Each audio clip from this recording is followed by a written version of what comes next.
Phenyl पिला देता है, तो कोई मुझे आके मारने लग जाता है, तो कोई मुझे आके गंदी गंदी गाली देता है। यहाँ एक सरदार है जो मुझे आके मारने लग जाता है, एक रिटायर कर्नल है जो मुझे रोज आते जाते बस गंदी गंदी गालियाँ निकालता है। पहले एक यहाँ पे नवीन शरीन रहता था जिसने मुझे पकड़ के फिनाइल पिलाया था, फिर एक डॉक्टर है उन्होंने मदद की थी और मेरे को मौत के मुंह से वापस निकाला था। यहाँ अंदर लोग घुस जाते, कभी कोई दरवाज़ा तोड़ के जाएगा तो कभी बोलेंगे कि यहाँ से निकलो, नहीं तो फिर हमारे साथ उल्टे सीधे काम करो। अगर तुम हमारे साथ गंदे काम करने को तैयार हो जाओगी तो हम तुम्हें यहाँ पे रहने देंगे, और नहीं तो तुम यहाँ से जाओ ना। मुझे कोई या आएंगे बोलेंगे ये पैसे ले लो 10 रुपये 20 रुपये 50 रुपये, कितने लो बोलो, मुँह से बोलो कितने पैसे लो, ऐसे मुझे आके बोलेंगे, गंदी गंदी बातें करेंगी। मैंने बेटी बचाओ बेटी पढ़ाओ के नारे को संजीदगी से लिया। मेरे पति नहीं थे पर मैंने फिर भी ये चाहा कि मेरी बेटी पढ़े, आगे बढ़े और एटलीस्ट हेल्पिंग हैंड बन जाए। मुझे हेल्थ इश्यूज भी रहे पर मैंने फिर भी अपने आप को टूटने नहीं दिया क्योंकि मेरे पीछे 2 बच्चियां थी। पर आज हाउसिंग डिपार्टमेंट वो हद कर रहा है जिससे शायद मैं टूट जाऊं, पर अगर मैं टूट गई तो मेरी 2 बच्चियां कहाँ जाएंगी। ये मैं नहीं, जो महिला इस समय मेरे साथ जुड़ेंगी ये वो बोल रही हैं, ये उनकी लाइंस हैं और इस समय अब वो कहाँ जाएं उनको ये समझ नहीं आ रहा है। इनके हाथ में जो पेपर है वो ये कहता है कि जो पीछे की बिल्डिंग है, ये बिल्डिंग नहीं कहेंगे, एक छोटा सा कहें कि एक अपने रहने के लिए एक जगह बनाई है ताकि मैं उस समय तक रह सकूं जब तक मेरी बेटियां इतनी हो जाएं कि वो सोसाइटी को समझ पाएं। क्योंकि कहते हैं ना कि जब बच्चियां आसपास इस समय क्या हो रहा है और एक माँ के लिए उस समय बहुत चिंता हो जाती है, क्योंकि उसको ये लगता है कि आसपास जितने भी लोग हैं वो सब भेड़िए हैं और पता नहीं मेरी बच्ची के साथ कौन क्या कर जाए। ये एक माँ की चिंता हर किसी माँ की चिंता है, किसी एक माँ की चिंता नहीं। आज एक और माँ अब किस हाल में है अब वो जान लेते हैं। जितना आप बता पाओ, जितना भी हो सके उतना बता पाना। मेरे पति की डेथ हुई, इन सोसाइटी वालों ने मुझे बोला आप रहो, आपको कोई यहाँ तंग नहीं करेगा। फिर मैंने इनका 5 साल फ्री काम करके इनको दिया। उसके बाद अब ये रोज आते हैं मुझे तंग करते, कभी मेरे घर के दरवाजे तोड़ते हैं, कभी मुझे यहाँ से निकालते, गंदी गंदी गालियाँ देते हैं। मैं अपनी बच्चियाँ लेके कहाँ जाऊँ? मेरे पास इस टाइम कोई जगह नहीं है जहाँ मैं अपनी बच्चियों को ले जा सकूँ या कहीं पे जाके रख सकूँ। मैं कहाँ जाऊँ? मेरे पास कोई रास्ता नहीं है। मुझे इस टाइम कुछ समझ में नहीं आ रहा कि मैं कहाँ जाऊँ। मैंने कोर्ट से स्टे भी लाया, 25,000 रुपये इससे उससे लोगों से इकट्ठा करके मैंने कोर्ट से स्टे भी लाया, फिर भी ये लोग मुझे यहाँ से निकाल रहे हैं। रोज़ मुझे हाउसिंग वाले आते हैं, कभी पुलिस वाले आते हैं, कभी हाउसिंग वाले आते हैं, कभी ये लोग खुद आते हैं और मुझे गंदी गंदी गालियाँ दे के कहते हैं तुम यहाँ से निकल जाओ। अब आप बताओ मैं कहाँ जाऊँ? इस टाइम अपनी बच्चियों को लेके कहाँ पे जाऊँ? मुझे कुछ समझ में नहीं आ रहा कि मैं क्या करूँ। पति की डेथ अचानक हो गई थी या किसी वजह से हुई थी? नहीं मैम, पति की डेथ इनका ही काम करते हुई थी। वो तो इधर एक केडी पादा करके कोई सर रहते थे, उन्होंने बोला कि भोले मोटर लगाओ, और जब वो मोटर लगाने के लिए गया तो उसको वहीं पे करंट लगी और इन लोगों ने उसको उठाया और सीधा हॉस्पिटल लेके गया, पोस्टमार्टम करके लाश मुझे दे दी कि ये लोग खत्म हो गया। अब इसमें किसका कसूर है, मेरा कसूर है या इनका कसूर है? और इन लोगों ने मुझे बोला भी कि आपको कोई तंग नहीं करेगा, आप रहो। फिर आपकी बच्ची कितने साल की थी? तब मेरी बेटी पैदा ही हुई थी, छोटी वाली बेटी मेरी पैदा हुई थी और बड़ी वाली बेटी मेरी कोई 3-3.5 साल की थी।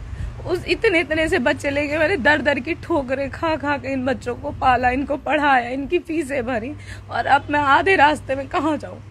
मैं कहाँ पे जाऊँ? मुझे आप बताओ मैं कहाँ जाऊँ? इनको लेके कहाँ पे रखूँ? मैं कहाँ इनकी इज्जतें बचाऊँ तो कहाँ रखूँ?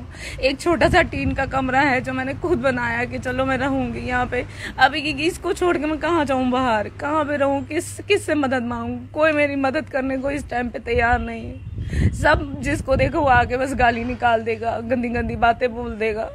मेरी और मेरे बच्चियों के लिए इस टाइम पे कोई नहीं है, कोई भी नहीं है जो मेरी मदद करे इस टाइम पे। आपके परिवार में कोई आपका साथ देने को नहीं है कि आपका पति नहीं है, आपके साथ कोई खड़े कंधे से कंधा मिला ले कि भाई आप चिंता मत करो, अगर कल को ऐसा कोई परेशानी आ भी जाती है तो हम आपके साथ खड़े? मेरी माँ बहुत बुजुर्ग है, हम 4 बहनें रही हैं।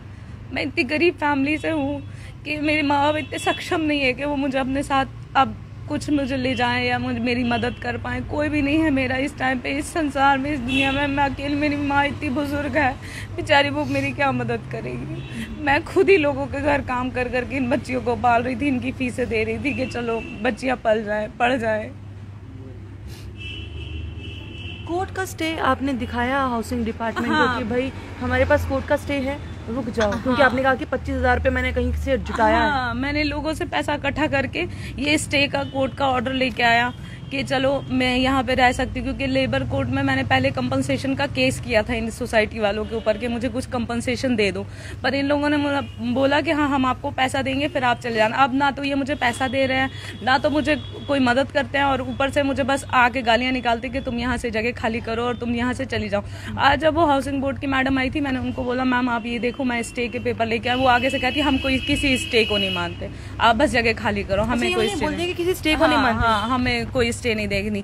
और फिर बाद में जब मैंने उससे बहुत ज्यादा रिक्वेस्ट की तो उसने बोला कि देखो इसमें जज का नाम लिखा है, और कौन जज है जिसने इसको स्टे दे दी, ऐसा कौन सा जज है जिसने इसको स्टे लगा के दे दी कि ये यहाँ पे रह सकती है, यहाँ पे नहीं रह सकती, इसको यहाँ से निकालना पड़ेगा, निकले ये यहाँ से, अभी जाइए यहाँ से, हम निकलो यहाँ से, नहीं तो हम ये सारा कुछ तोड़ेंगे ताकि आपका नुकसान होगा, फिर आप नहीं बोलना, आप यहाँ से चले जाओ। अब कोई इनको खुद ही बता दे कि ये किस और है। 2 बच्चियां हैं, 2 बच्चियों को लेकर कहाँ जाएंगी? अभी 2 बच्चियां कितने साल की हो गई हैं? क्योंकि तब तो बहुत छोटी सी बच्ची थी। हाँ, तब जब मेरे हस्बैंड की डेथ हुई थी तब मेरी बेटी छोटी वाली पैदा ही हुई थी, वो 2 महीने की थी। अभी कितनी की हो गई? अब वो 14 साल की हो गई है, और बड़ी वाली बेटी मेरी 18 साल की हो गई है। मतलब आप जो 11th में पढ़ रही है। भी 14 साल? हाँ जी, हाँ जी। मैं यहाँ पे बहुत सालों से रह रही हूँ, मैं शादी करके इसी जगह आई थी। आज मुझे यहाँ पे कम से कम 20 साल हो गए रहते रहते। अब मेरी बड़ी बेटी 18 साल की होने लगी है, और अब भगवान की कृपा से 11वीं क्लास में पहुँच गई, और छोटी वाली बेटी मेरी 7th में है, अब वो 14 साल की हो गई है। इनकी मेहनत रंग ला रही है और बच्चियाँ पढ़ रही हैं। इन्होंने तो अपनी कोशिश जारी रखी, पर सवाल अब ये है कि हाउसिंग डिपार्टमेंट क्या इनकी बात को सुन समझ पाएगा? ये एक माँ का दर्द है, एक माँ का डर है। अगर हम किसी उस तरीके से नहीं, एक ह्यूमन सेंट्रिक तरीके से देखने की कोशिश करें, ह्यूमैनिटेरियन ग्राउंड पर देखने की कोशिश करें, तो वो सिर्फ यही तो बोल रही हैं कि एटलीस्ट जब तक मेरी बच्चियां बड़ी हो जाती हैं, अपने पैरों पर स्टैंड हो जाती हैं, तब तक मुझे रहने दिया जाए, क्योंकि आप कंपनसेट नहीं कर रहे हैं, कोई प्रॉब्लम नहीं है। पर मेरी बेटी अगर इतनी सक्षम हो जाए कि मैं यहाँ पर रह सकूँ, देखिए ये सिर्फ इतना सा एरिया है जिसमें ये रह रही हैं, इसके अलावा कुछ नहीं है। इनके पास कोई नहीं है जो इनका ध्यान रख सके। अब आप खुद समझदार हैं कि ये अपनी 2 बेटियों को लेकर आखिरकार जाएंगी, तो जाएंगी कहाँ पर? हम भी इनके पास आए सिर्फ यही चीज़ सुनकर। देखिए किस तरह के चूल्हे के बर्तन में खाना बना रही हैं, इस तरह की चीज़ों का इस्तेमाल कर रही हैं। सिलेंडर भी है बट चूल्हा नहीं है। तो यहाँ पर अब कहीं ना कहीं ध्यान दीजिए, समझने की कोशिश कीजिए, क्योंकि 2 बच्चियों को लेकर एक माँ किस और जाएंगी।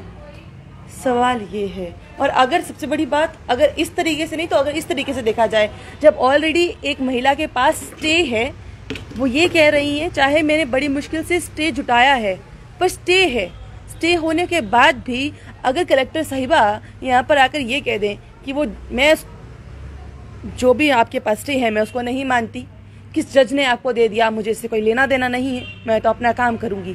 आप अपना काम करिए, बहुत बढ़िया, बट जो काम कर रही हैं उनको भी उनका काम करने दीजिए। जो कोर्ट ने उनका सहयोग किया है उनको भी उनका सहयोग जो है वो निभाने दीजिए। समझने की कोशिश कीजिए। बने रहिए जम्मू परिवर्तन के साथ। मुझे अभिषेक जी को दीजिए इजाज़त। नमस्कार।